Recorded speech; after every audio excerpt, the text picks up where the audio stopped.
পাখি, তোমার কি মন খারাপ? এই সপ্তাহে পত্রিকায় গল্প পাঠাবে না?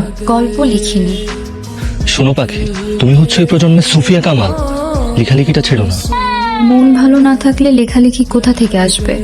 মনের খাবার হাসি মুখ। বাবা চাকরি ছাড়ার পর আমাদের হাসি মুখ মলিন হয়ে গেছে। কই আপনি বাইরে গেলেন না? দম ধরে আছেন, আপনার কি মনটা খারাপ? না, শরীরটা খারাপ। কি হয়েছে? না, তেমন কিছু না। ডিম আনতে ভুলেন না। আচ্ছা ঠিক আছে।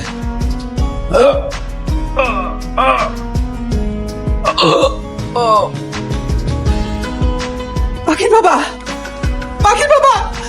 তোমার বাবা স্ট্রোক করেছে, দ্রুত বাড়ি চলো।